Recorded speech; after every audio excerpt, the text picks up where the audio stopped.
Chapter 30 की शुरुआत में हम देखते सिवू क्लास में बैठा होता है और ब्यूल के साथ वाले मोमेंट्स उसके दिमाग में चलते रहते हैं। वो उठता है और अपने पॉकेट से सिगरेट की पैकेट निकालता है, फिर क्लास से निकलकर गार्डन की तरफ जाने लगता है। तभी उसको ब्यूल का बैग दिखता है। वो आगे बढ़ता है तो देखता है कि ब्यूल बैठा होता है और पीछे से ऐसे लगता है कि वो किस कर रहा है। जब ब्यूल उसे देखता है तो सिवू वहां से दौड़कर चला जाता है। ब्यूल भी उसके पीछे उसे रोकने की कोशिश करता है पर वो नहीं रुकता। थोड़ी दूर जाने के बाद सिवू ब्यूल को पकड़ता है और दीवार पर धकेल देता है और उसे कहता है, क्या तुम मेरे साथ खेल रहे हो? वो मन में कहता है, मैंने जब से किस किया है मुझे नींद नहीं आई। मैं यही सोचता रहा कि वो मेरे बारे में क्या सोचता होगा। क्या होगा अगर वो मुझे देखना ना चाहे फिर? मैंने कोशिश की तुम्हें अवॉइड करने की, मेरे सीक्रेट को बचाने के लिए। मैं तो बस पैसे कमाने की प्लानिंग कर रहा था और जब मैं लीगल एज का हो जाऊं तो मैं ये देश छोड़कर चला जाता। मैं ट्रक ड्राइवर बनने की सोच रहा था दूसरे देश में। एक्चुअली मुझे फर्क नहीं पड़ता कि मैं क्या करता, एज लॉन्ग एज मुझे तुम्हें देखना ना पड़े। तभी बारिश होने लगती है। ब्यूल उसे बुलाता है। तभी सिवू कहता है, मैं थक चुका हूँ ऐसी जिंदगी जीते जीते, अपने होप्स हाई करते करते। ब्यूल कंफ्यूज होकर पूछता है, सिवू तुम क्या कह रहे हो? मुझे कुछ समझ नहीं आ रहा है। तभी सिवू उसका गाल पकड़ता है और जोर से किस कर देता है। कुछ देर बाद ब्यूल उसे धीरे से पुश करता है। सिवू कहता है, तुम मुझे बहुत पसंद हो। जब से मैंने तुम्हें पहली बार देखा है एक दिन भी ऐसा नहीं हुआ कि मेरी फीलिंग तुम्हारे लिए कम हो। ब्यूल ये सुनकर हैरान हो जाता है और सिवू वहां से चला जाता है। चैप्टर यहीं पर एंड हो जाता है। चैप्टर 31 की शुरुआत होती है।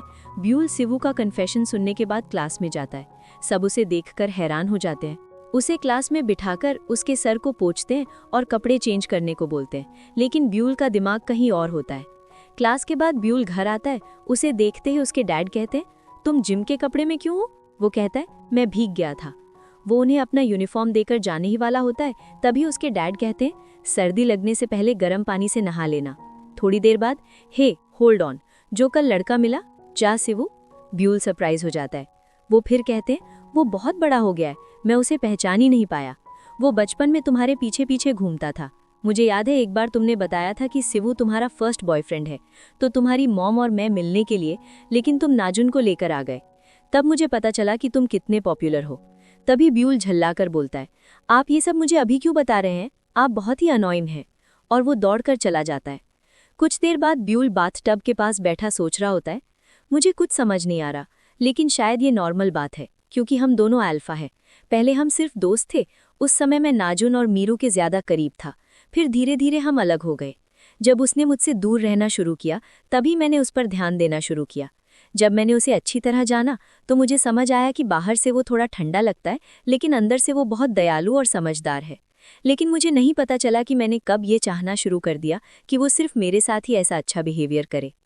उस दिन कोई जेलसी नहीं थी, उसने मेरा दिल धड़का दिया था। मुझे पहले भी कई लोगों ने अपने प्यार का इजहार किया है, लेकिन उनमें से किसी ने भी मुझे ऐसा फील नहीं कराया। अब मेरा मन उलझा हुआ है, मैं समझ नहीं पा रहा कि क्या करूं। शायद मुझे भी सिवू पसंद है, फिर भी मैं उसे बताना चाहता हूं कि मैं क्या फील कर रहा हूं।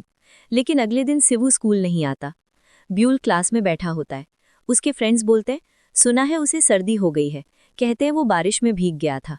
ब्यूल सोचता है, अब मैं सोच रहा हूं क्या करूं, क्या वो सच में बीमार है? मेरे दोस्त मेरे साथ थे इसलिए मैं ठीक था, लेकिन सिवू?